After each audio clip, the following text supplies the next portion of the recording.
থাকবোই না আর, ভিউজ হয় না, কিছু না, আর কোথাও থাকবো না, বাড়ি শহর সব ছেড়ে চলে যাচ্ছি। আর এদিকে টোটো দাদা আমাদেরকে কিছুতেই যেতে দেবে না, আমরা এদিক দিয়ে যাচ্ছি, আবার উনি এদিক দিয়ে চলে যাচ্ছে। যাই হোক, অবশেষে আমরা জিতে গেছি। শহর ছাড়ার আগে ভাবলাম একটু ফল আর সবজি কিনে নেই, তারপর ভাবলাম শহরই যখন ছেড়ে দিচ্ছি তখন আর কিচ্ছু কিনবো না। হাজব্যান্ড একদম আগেই গটমট করে চললো। আরে দাঁড়াও দাঁড়াও, আমাকে নাও, আমাকে রেখে কি তুমি মেয়েকে নিয়ে একাই চলে যাবে নাকি? দাঁড়াও, আসতে যাও।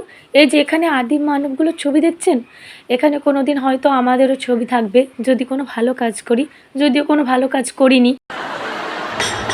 আমরা চলে যাব বলে আগে থেকে ট্রেন এসে দাঁড়িয়ে রয়েছে।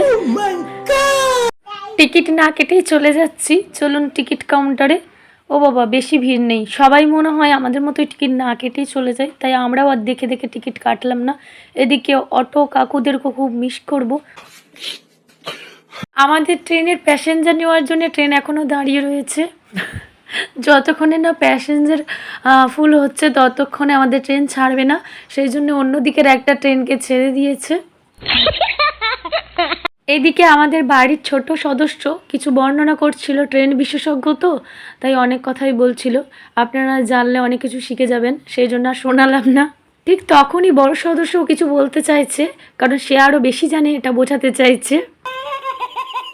আমাদের ট্রেন এবার ছেড়ে দেবে এক এক করে। এই যে দেখতেই পাচ্ছেন প্যাসেঞ্জার আসা শুরু হয়েছে। ওইদিকে প্যাসেঞ্জার ট্রেনে দেখছি যে চা খাওয়ানো হচ্ছে, আর আমাদেরকে কেন চা খাওয়ানো হয়নি এটা আমরা মানবো না, সেই জন্য আমরা এখানে হরতাল করতে সবাই মিলে চলে এসেছি।